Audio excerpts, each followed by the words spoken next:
How to fix rainbow static field on Windows PC monitor. 1. Check current monitor hardware, connect a different monitor to your computer. 2. Change the cables, remove then reconnect the cables. 3. Update the drivers using the recommended Avast driver updater in this video guide. 4.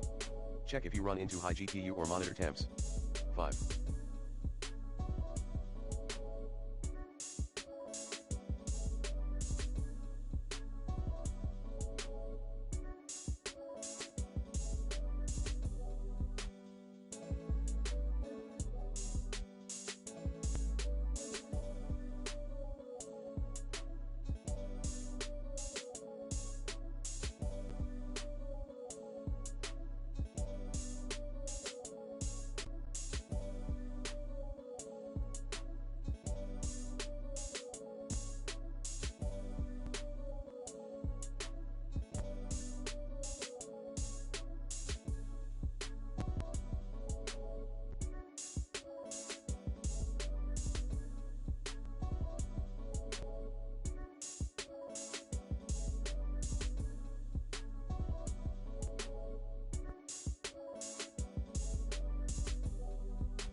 Check monitor OSD, on-screen display.